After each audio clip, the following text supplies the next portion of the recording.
यहाँ होना एक चांस नहीं है, आई वुड से एक चांस नहीं है कि आप यहाँ पे है, क्योंकि ये जब मैं ये किताब पढ़ रही थी और मैंने दिव्यांश को और निधि जी को और मिस्टर सुशील जी को जाना, तो मुझे ऐसा लगा कि ये जो स्टोरी है ये मेरे जीवन में बहुत बड़ा चेंज लाने के लिए आई है।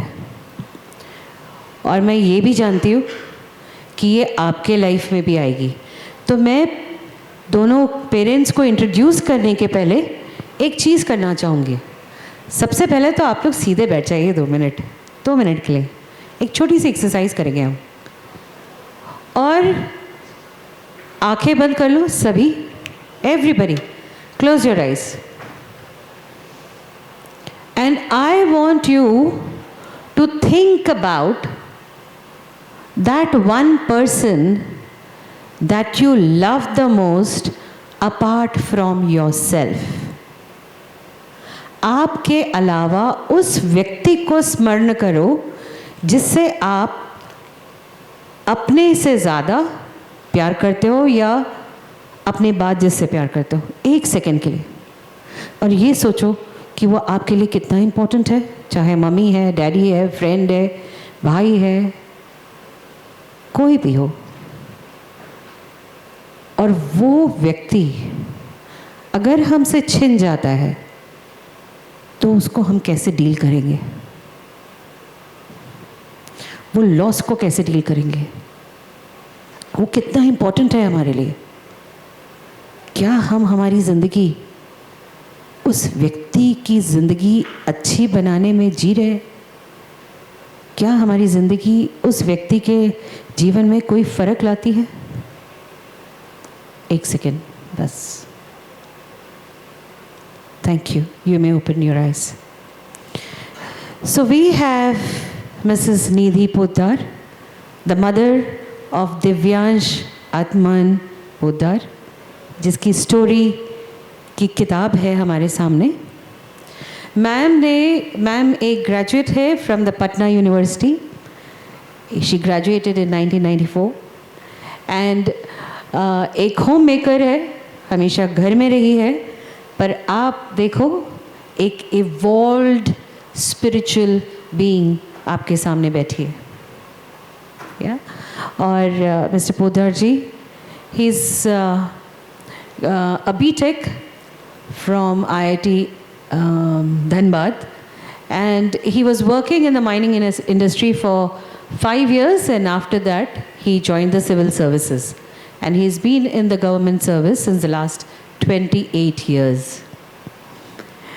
And मैंने जब वो किताब पढ़ा तो मैं मैम से बोल रही थी कि वो जो लैंग्वेज यूज़ की है, वो जिसने भी लिखा है, आपने कहानी बताई होगी और किसी ने लिखा है, कितनी ब्यूटीफुल लैंग्वेज है, वो कितने अच्छे से एक्सप्रेस किया हुआ है। तो बोल रही थी कि इन्होंने लिखा है। तो आई एम नॉट सरप्राइज्ड कि दिव्यांश की लैंग्वेज इतनी डीप थी आफ्टर रीडिंग योर लैंग्वेज। सो मैं कुछ क्वेश्चंस पूछना चाहूँगी। पूरे टाइम जब मैं वो पढ़ रही थी तो I had lot of questions, बहुत सारे क्वेश्चंस मेरे दिमाग में थे, और मैं दोनों से पूछना चाहूँगी। ये दोनों क्वेश्चंस, जो भी क्वेश्चन पूछूँगी, दोनों के लिए ओपन है, जो भी आंसर करना चाहेगा और जो आप बताना चाहेंगे वो बताइएगा। मेरा पहला क्वेश्चन है, हम सभी किसी न किसी को खोते हैं लाइफ में, किसी न किसी रीज़न से, कोई बीमारी से या नेचुरल से या एक्सीडेंट से। पर कोई वो स्टोरी को लेके दौड़ता नहीं है, वो स्टोरी को लेके लोगों के पास बताता नहीं है कि सुनो मेरी कहानी, ये मेरे बेटी की कहानी है, ये मेरे डैडी की कहानी है, मेरी बेटी। ऐसा कोई नहीं करता। पर यहाँ पे हमको ये दोनों पेरेंट्स दिख रहे हैं जो एक जुनून से दौड़ रहे हैं कि दिव्यांश की कहानी सुनो। ये क्यों? आपने सोचा ही क्यों कि उसका जो भी लाइफ था उसके बारे में आप लिखे? ये स्टोरी, ये किताब एग्जिस्ट कैसे करी, इसका कंसेप्शन आपके दिमाग में कहाँ से आया, क्यों आया, और ये जो आप दौड़ लगा रहे हो ना, ये क्यों? ये मेरा क्वेश्चन है आप दोनों से। Hello, good afternoon. Very good afternoon. आपका question is very relevant question, and there is a saying, as they say, life doesn't give you free lesson. And if someone says, life has taught me, be rest assured, he must have paid the price for it. Correct. When you talk about this book, this character, and your question, basically we have got some lesson through the life of Divyansh. There are some stories which are difficult to tell, but that need to be told. This is one such a story. Divyansh was infected with leukemia, blood cancer, when he was 12 years old. He fought with it for 10 years before leaving this world for better world. लेकिन उसकी fight में क्या था? जो cancer से हजारों patient daily मर रहे हैं, उसकी फाइट में क्या था जो हम लोगों ने देखा? जब वो हमें छोड़ के गया, we started thinking about should we write a book, and if yes, how this book is going to be different from rest others. And we could find, yes, there is a story of Divyansh. There has been considerable stereotyping happening around cancer disease in this world. किसी को cancer हो जाता है तो समाज के लोगों का जो देखने का नज़रिया होता है, sympathetic eyes that pierces you, not only the patient but his caregivers. Second, cancer gives you an opportunity to evolve yourself. अपने आप को ढूंढो, search yourself and sharpen yourself. And that we have found in the case of Divyansh, all through his 10 years of arduous journey. He had a knack of dealing with pain. He had a knack, you all are students, you must understand, he had a knack of dealing with pain. He had a knack of processing his pain. You must have studied in your elementary physics, conservation of energy. Energy is never created nor destroyed. Correct. It only changes its form. So can pain give you energy? Yes, this book talks about that. He had a way of dealing with his pain and he was worthy of his pains. But more than that, I also thought, can Divyansh's story leave a social impact? हर माँ बाप चाहता है कि हमारे बच्चे बड़े होकर अपना बनाए और सोसाइटी में इम्पैक्ट करे. Look, what a person of 22 years old, of which 10 years he fought with cancer. His adolescence went into fighting with cancer. What social impact could he make? When he left us, we thought there is a big story. And this story might create some social impact. So we must write this story. Before I conclude, I'll tell you a small instance. आप लोग पढ़ते होंगे SWOT analysis. What is SWOT analysis? You must be knowing, all of you must be knowing strength, weakness, opportunity and threat. Now, in a precarious situation like this, when you are struggling with your nemesis, that nemesis gives you an opportunity to explore yourself. Divyansh was last relapsed for leukemia in 2017 and we all were crestfallen. हम लोग बिल्कुल दुखी थे. When we came back from hospital, I thought कि how will I face him? And he was writing something in his study table. I thought he's studying for his examination. And that day he wrote a poem. And that poem is called Here We Go Again. Who is we? Who is we here? He and his disease. And that day he wrote a poem. And this is SWOT analysis. He found opportunity in his dark phase of his life. Can I read few lines of this poem for you? Please, sir.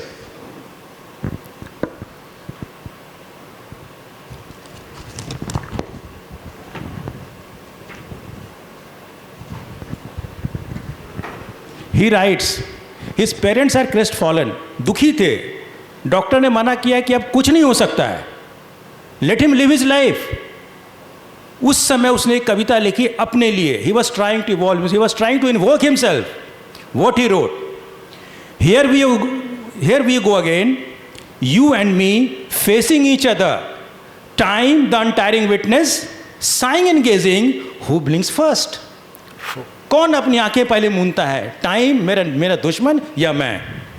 Long has this lasted, an entire boyhood, while we go on and on, staring at the unrelenting countenances into the abyss of transience.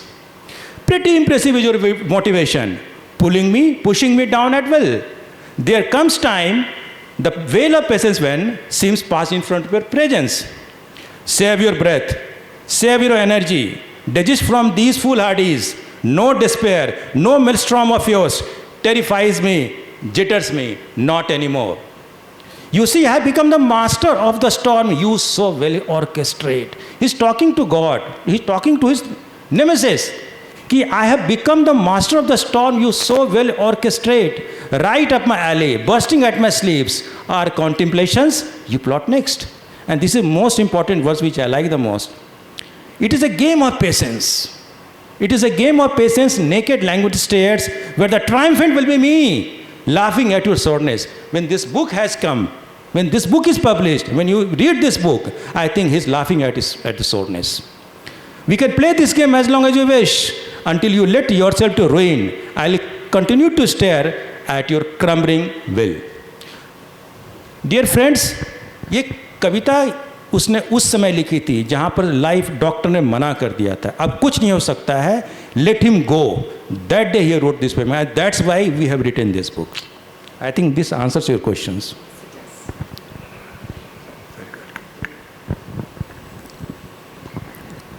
Ma'am आप कुछ add करना चाहेंगी? Hello everyone, मैं जैसे यहाँ देख रही हूँ सारे स्टूडेंट यहाँ बैठे हैं और सभी लाइफ के इस मोड़ पे हैं कि सबको अपना ब्राइट फ्यूचर दिख रहा है और आपके पेरेंट्स को भी आपको कहीं दूर ऊपर देखना है. तो एज अ मदर, और चूँकि ब्लेज़ ने एक बेटे की स्टोरी एज अ मदर मैंने नरेट की है ब्लेज़ के थ्रू, तो एज अ मदर मेरा भी ड्रीम था दिव्यांश के लिए कि वो कुछ बहुत अच्छा करे, और उसमें था ऐसा कि वो कर सकता था. लेकिन दिव्यांश के बाद वो ड्रीम ख़त्म हो जाना चाहिए था, क्योंकि दिव्यांश था नहीं उस ड्रीम को पूरा करने के लिए. लेकिन तब मुझे लगा, आप सभी जानते हैं कि पेरेंट्स का जो प्यार रहता है बच्चों के लिए सेल्फलेस रहता है, तो मुझे लगा कि मेरा ड्रीम इतना सेल्फिश नहीं हो सकता है कि दिव्यांश चला गया और वो ड्रीम ख़त्म हो जाए.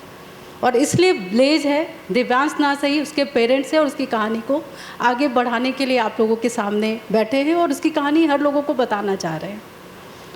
और जैसे जैसे ब्लेज की जर्नी आगे बढ़ रही है, वो ब्लेज एक मदर के ड्रीम से आगे बढ़कर मुझे लगता है कि दिव्यांश का जो लाइफ था वो किसी ड्रीम से बहुत बड़ा था. और दिव्यांश के लाइफ से ही मैं बहुत कुछ लाइफ को समझ रही हूँ. और मुझे अभी जो रिसेंटली एक चीज़ समझ में आती है, एक क्वेश्चन है कि क्या हम अपने लिए नया डेस्टिनी बना सकते हैं, क्रिएट कर सकते हैं? तो उसका आंसर है ब्लेज. दिव्यांश को तो जब वो 12 साल का था तो उसकी डेस्टिनी डिसाइड हो चुकी थी, वो कुछ नहीं कर सकता था, लेकिन उसने एक नई डेस्टिनी क्रिएट की, ना सिर्फ अपने लिए, अपने पेरेंट्स के लिए भी. आप पूछ सकते हैं कैसे? तो मुझे लगता है कि instant of fearing death we can improve our karma. और मुझे लगता है दिव्यांश ने उस पर ज़्यादा फोकस किया था, और इसलिए शायद ये ब्लेज है और बहुत सारे लोगों को इंस्पायर कर रही है. और आप सभी स्टूडेंट हैं, दिव्यांश के एज के ही होंगे, तो मुझे लगता है अगर एक बार पढ़ेंगे तो शायद कुछ एक नया कुछ आपके लाइफ में लेके ही जाएंगे. मैं ऐसा बिलीव करती हूँ. Thank you. Thank you Nidhi ji. ताली खुल के बजा सकते हैं आप.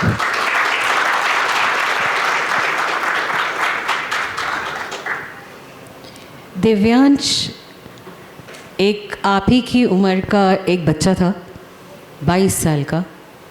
12 साल में उसको ल्यूकेमिया डिटेक्ट हुआ. अब अगर हम अपनी ज़िंदगी देखते हैं, थोड़ा सा दुखता है, कुछ बीमारी हो जाती है, तो हम मम्मा ये ऐसे क्यों होता है, मुझे बार बार क्यों होता है, हमेशा मुझे सर्दी क्यों हो जाती है, मेरा सर क्यों दुखता है, या थोड़ा ज़्यादा काम हो गया तो मुझे ही क्यों बताते, ये मेरे साथ ही क्यों होता है, ये पूरी किताब में ऐसा क्यों, ये क्वेश्चन मैंने नहीं पढ़ा. After being diagnosed with that, with leukaemia, उस बच्चे ने डिनायल के बदले एक्सेप्टेंस से उसको फेस किया और हर चैलेंज को स्ट्रेंथ से और होप के साथ फेस किया. हमारे पास सब कुछ रह के भी हम कितना लड़ते हैं. 10th स्टैंडर्ड में मैंने जब उसका पढ़ा कि पूरे कीमोथेरेपी और सब ट्रीटमेंट से जा रहा था और उसका जो परसेंटेज घर में रह के he got 94%, right? 94%. With the sickness, with the weakness, with the fights, with the discomfort. शर्म लगे मुझे अपने आप पर भी कि एम आई गिविंग माई 100%? क्या मैं जो भी मैं करती हूँ क्या मैं अपना 100% देती हूँ? क्यों हम लोग हाथ रोक लेते हैं? तो मैं और एक क्वेश्चन अभी पूछना चाहूँगी सर से कि आप लोग कभी ज़िंदगी में सोचे भी नहीं होंगे कि हम कोई किताब लिखेंगे, है ना? Why did you write? I give you this before I finish the question. So आपकी जो ये जर्नी थी, अब किताब लिखने की journey was after Divyansh, without his presence, away from that whole situation. How was that journey? What were the emotions involved? What were the challenges? आपके challenges क्या थे? वो emotions या जो भी block आता होगा आपके दिमाग में, आपने वो कैसे वो journey establish किया और ये कैसे आपने उसको फल दिया वो किताब को? एक सेइंग है, उसको कहते हैं past is always beautiful, and we imbibe this thought. We are not authors. हम लोग ऑथर्स थे नहीं, ना ही ऑथर बनने की कभी कोशिश किए थे, क्योंकि अपने में वो था ही नहीं. But the destiny has made us author, and you listen to this story and you will realize how destiny plays a big role. And that's why I keep telling you, please also look at yourself. आप में कुछ क्षमता होगी जो आपको पता नहीं होगी. Some opportunity comes, try to explore your self, try to find your self. Now why how we landed up authoring this book, particular book, let me tell you a story. Are you ready to listen, everyone? Yes. 2018 में Divyansh was badly struggling with this disease in New Jersey, USA. He was on ventilator. And we were sad. Someone suggested me, why don't you read a book? And that book is a celebrated book of USA, and it has been one of the best sellers of New York Times. That book was written by one celebrated neuro-oncologist of California. He's no more now. I'm not taking the name of that book. When he was fighting with his own cancer, he was infected with lung cancer. Towards the end, he started writing his autobiography. And that was the book. So I read that book. And that was a very moving book. I was quite moved. In fact, after reading that book, I wrote big comments on Amazon platform. But you know, after 3-4 days, I started introspecting and then reflecting, what did I get from this book? Sadness, frustration, not able to go beyond a point, frustration. There I found I have a big story to tell the world. I was talking about social impact.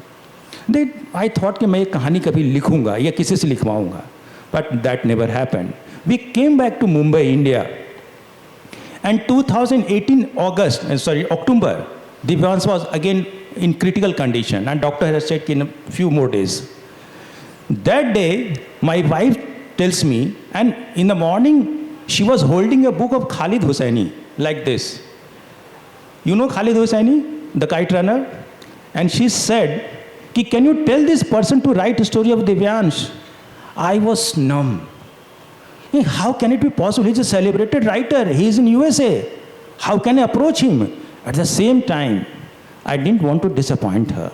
Okay, yes, I will do. Knowing fully well is that my effort is not going to fructify. And as a matter of fact, I wrote on his website, look, I have a good story to tell. Will you be interested in writing this story? And I wrote some small brief. The reply never came. It was never meant to be. It was a hollow exercise by me. Time winged by. And then I again started looking for a writer. I contacted one writer through Crossword. She said, I'm coming to the hospital to meet your son. She never came. Then I again contacted another Khalid, and he's Khalid Muhammad. He's a celebrated film critic. He said, I'll write your story. He wrote few script also, but I did not like. Again, time winged by. And just before few days of his passing, we are not in picture, by the way. We are not in picture of writing this book. Just a day before, the doctor said he is passing away in next few hours. Divyansh, Nidhi was sitting with by the bedside of Divyansh, holding his hand like this. Get my point? Like this. As if she was trying to stop the destiny from taking him from her hand. And that scene caught my eye. And immediately I clicked the picture without even telling her. This is the picture. So, this is the picture. उस कहानी की बुनियाद उसी समय पड़ गई थी जिसे मैंने फोटो लिया था ना. I did not know, we did not know we are going to write this story. And then after he left us, we came back from Haridwar and all. Again we started looking for a writer. We got a writer. She said कि we are going to write this story. And she began to come our home every weekend. लंबा interview चला और उस interview का transcription 50-70 घंटे का है. उसमें सारे कैरेक्टर्स बुक के आए और she started writing story. We were not in picture even then. जब लॉकडाउन शुरू हुआ था, I started reading Divyansh's poem, and Divyansh's poem has been quoted in this book towards the end. He had written so many English poetries. हमने क्या किया, उसकी सारी poetry का एक क्रोनोलॉजिकल ऑर्डर बनाया. I had something in my mind. I thought कि इस पोएट्री का कंपाइलेशन लिखेंगे with proper perspective, not summary. जब मैं इसकी कविताओं को पढ़ने लगा क्रोनोलॉजी में, तो मुझे समझ में आया कि this person has written autobiography through poems. Ma'am, you try to do this. मुझे लगा कि इसने सेरेंडिपिटी कहें, डिविनिटी कहें या टर्न ऑफ टाइम कहें, मुझे समझ में नहीं आ रहा है कि इसने एक क्रोनोलॉजी में अपनी he is talking about himself, he is invoking himself, he is talking about relation, he is talking about politics, he is talking about abstract things, he is talking about relations, he is talking about what not, he is talking about everything. और जब मैं वो पढ़ने लगा तो मुझे ये लगा कि निधि, why can't we write? Because इसने तो सब कुछ दिया हुआ है इस कहानी में. And we began to write a story without any hope of getting it published someday. मुझे पब्लिश नहीं कराना था. हमने कहा let's write a story, the active voice will be mother and I will be putting my words. क्योंकि वो writer तो कहानी लिख रही थी. और हुआ क्या, जब इनका मैं डेली सुबह नरेशन सुनता था, मैं सुनता था और मैं दिन में टाइप करता था खुद से, और रात को मैं इनसे डिस्कस करता, this is the output of your input, please tell me where am I wrong. और इस तरीके से कहानी लिखनी शुरू कर दी. और मैं बार बार यही कहता था कि कहानी को छपनी नहीं है, अपने पर्सनल कंजम्पशन के लिए हम कहानी रख रहे हैं. सितंबर आया, मैंने कहानी लिखनी शुरू की थी मई के लास्ट में. सितंबर मिड में मेरी कहानी ऑलमोस्ट कंप्लीट हो चुकी थी. जब मेरी राइटर आई और उन्होंने अपनी कहानी पढ़ाई, उनकी कहानी कंप्लीट भी नहीं थी, मुझे लगा कि this story that she had written required major modification, because protagonist उस स्टोरी में अपने पैर पर नहीं आ पा रहा था. तो मैंने उनको कहा कि हम दोनों ने कहा कि लुक, आप में मेजर मॉडिफिकेशन स्टोरी की ज़रूरत है. I have written something, can you read first 2 chapters and do let me know if it is worth it. She is very honest lady. उन्होंने पढ़ा कहानी को. With swollen eyes she came to me and said कि mister Poddar go ahead with this story, forget my story. Now I realise the story had to be written by parents. और उस दिन मुझे लगा कि कहानी लिखी जानी चाहिए थी. और उसके बाद मैंने कहानी पब्लिशर को भेजा और पब्लिशर ने कहानी छापी. और द डे पब्लिशर सेड कि we have to decide the cover page of that book, I reluctantly shared that photo, mobile photograph, कि can you put this photograph as cover page. And he said इससे better cover page इस book का हो ही नहीं सकता है. और अगर आप ध्यान से देखें, this white part is hospital bedsheet, थोड़ा फोटोशॉप किया हुआ है. इसके बाद एक कवर पेज बना, कहानी बनी. अब ये बताइए हम दोनों ऑथर कैसे बने? हम लोग ऑथर थे, मैंने शुरू में बताया. ऑथर तो कहानी कोई और लिख रहा था. ऑथर कैसे बना? कहीं से किसी वक्त कोई किसी वजह से हम लोग इंस्पायर हुए and then we search ourselves. हमने अपने आप को तलाशा और तराशा और इस तरह ऑथर क्रिएट हुआ. तो कहानी ऐसे बनी. मैं अपनी बात बोलूँ तो मैंने तो कभी सपने में भी नहीं सोचा था कि ऐसा कभी मुझे कुछ करना पड़ेगा. मैं तो दिव्यांश को यहाँ बैठे देखना चाहती थी. आप लोगों के साथ मैं बैठती और एंजॉय करती उसको बोलते हुए, सुनना उसका एंजॉय करती. लेकिन मुझे लगता है दिव्यांश ने मुझे चुना, पेरेंट्स को चुना उसकी कहानी लोगों को बताने के लिए.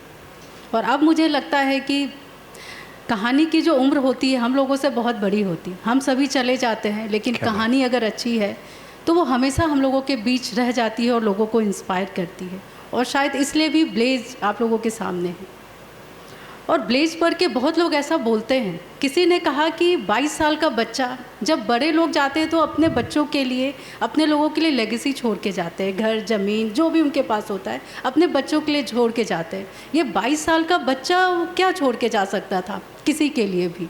उसका तो 10 साल तो ऐसे ही निकल गया था.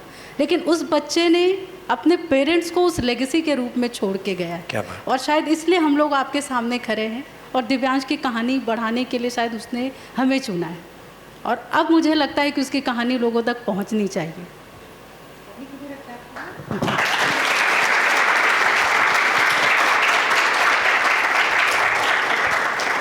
सच भी है एक्चुअली.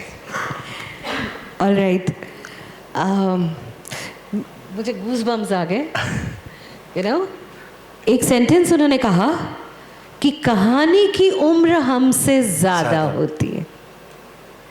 और दिव्यांश ने हमको चुना कि हम उसकी कहानी बताएं. मुझे अभी भी गूज बम्स आ रहे हैं. इतनी छोटी उम्र में ऐसी लाइफ जीना जो एक कहानी का अर्क है. ऐसी लाइफ जिसने नॉन ऑथर्स को ऑथर्स बना दिया. मैं मेरे बच्चे के एक प्रोग्राम में गई थी तो वहाँ पे 4th स्टैंडर्ड की एक बच्ची थी. वो हेड गर्ल बनी थी और उसकी मम्मी होम मेकर बाजू में बैठी थी मेरी. और उनको फैसिलिटेट किया और मुझे देख के बोलती है कि बच्चों के वजह से मुझे ये जगह मिली, ये रिस्पेक्ट, ये ऑनर मिला. और दिव्यांश के वजह से ये जो कॉमन कपल है, common people, correct, they became uncommon, popular. Absolutely. Even without his presence, he is still working in your life. Such a proud moment for parents. क्या? मुझे तो ये जब कहानी मैंने पढ़ी, कहानी के शुरुआत में मैं जो थी, जब वो पूरी किताब ख़त्म की, I was not the same person. I am not the same person. My thoughts changed. My actions changed. And the way I want to talk to people has changed. इतना बड़ा मुझे एक ये हुआ, क्या कहते हैं, एक रिस्पॉन्सिबिलिटी कि will I have this kind of life after I pass away the way Divyansh is having. क्या मेरी ज़िंदगी को कोई मायने रहेगी? सिर्फ 22 साल में जो बच्चा इतना ज़्यादा, अब बहुत सारे अगर आप किताब देखोगे तो बहुत बड़े बड़े लोगों ने किताब पढ़ी है और उनके रिमार्क्स है। अमिताभ बच्चन को तो आपने सुना ही है, सचिन तेंदुलकर हैं उनमें, हाँ, और all renowned people, all walks of life. In fact आप वो किताब में, अगर वो किताब नीचे है क्रॉस रोड पे, आप वहाँ देख सकते हैं। इनफैक्ट यदि आप किताब खरीदते हैं आज, तो आज को as a souvenir Nidhi ji और सुशील जी का उसमें हस्ताक्षर भी मिलेंगे, क्योंकि वो यहाँ मौजूद है। और ये क्योंकि हमें लगता है कि हम कल जिंदा रहेंगे, लेकिन जैसे निधि जी कहती हैं कि कहानियाँ बनाने का समय वो शायद सबके पास है, और जीते जी बनाएं तो फिर आपकी ज़िंदगी में शायद आप खुद अच्छी आइडेंटिटी बना सकते हैं। ऐसा सबके लिए है। और आई एग्री, यस। और मैं तो ये कुछ बहुत बड़ी बात कर दी मैंने, क्योंकि ऐसा सिचुएशन जहाँ पे कोई रास्ता ही नज़र नहीं आता, सब कुछ ख़त्म हो जाने वाला है, उस सिचुएशन में कोई होपफुल कैसे हो सकता है? या उस सिचुएशन में रोने के बदले मम्मा मेरे साथ ही क्यों हो रहा है, क्यों ऐसा हो रहा है, उसके बदले में इनको और दुनिया को देखे जाना बहुत ही बड़ा दिल है। और मुझे तो वो पढ़ने के बाद ऐसा लगता ही नहीं है कि वो 22 साल का या 13 साल का 14 साल का बच्चा था जिसने वो पोम्स लिखी। ऐसा लगता है कि कोई 55 ईयर्स ओल्ड, 65 ईयर्स ओल्ड के जो बहुत वाइज और विजडम वाले जो लोग रहते हैं ना, आप वो पढ़ो, आपको समझ में नहीं आएगी। मुझे तो पोम्स बार बार पढ़नी पड़ी to really understand the meaning. और मैंने जब ये किया, जब एक्चुअली फ्रैंकली स्पीकिंग मैं आपसे बोलूँगी कि जब मैंने वो किताब ली पढ़ने के लिए, मैंने कहा मॉडरेट करना है, देख लेती हूँ, पढ़ लेती हूँ। It will be like so many stories जहाँ पे लॉस के बारे में बोला है और अपनी कहानी लोग बोलते हैं। बट मैं 3-3 बजे तक जगी। वो मैं बहुत फास्ट पढ़ती हूँ, पर वो किताब पढ़ने को मुझे टाइम लगा। मेरा क्लास सुबह 5 बजे 6 बजे और मैं 3 बजे तक जग रही, क्योंकि मैं किताब रख ही नहीं सक रही थी। मुझे वो चाहिए था दिव्यांश, मुझे चाहिए था उसमें से क्या मैं लूँ, आई वॉज लाइक दैट। और सच ये है कि एक्चुअली दिव्यांश का नाम, अगर मैं आज यहाँ से समझ के जा रहा हूँ, तो दिव्य दृष्टि हमने सुना था, दिव्य प्रकाश सुना था, ये 2 नाम को मिलाए तो शायद दिव्यांश होगा। और बाकी निधि जी और सुशील जी बताएंगे कि इसके और मैं ये नाम का मतलब निधि जी से पूछना चाहूँगी, क्योंकि उसका एक लेटर है अपने मम्मी को। और being a mother, I mean that letter, आपने ये देख के भी मुझे कैसे तो भी हो गया ये ये जो लेटर्स है बच्चे के, these are his letters, hand written, मैंने hand written letters, still life. और मम्मी को उसको आदत थी ऐसी लेटर लिखने की, मम्मी को, डैडी को, कज़न्स को, लोगों जिनसे मिलता था वो। उसके ऊपर भी एक क्वेश्चन है, मैंने सोच के रखा है। बट दिव्यांश ये शब्द का मतलब मैम से सुनेंगे तो ही बेहतर होगा। वो लेटर में उसने लिखा है।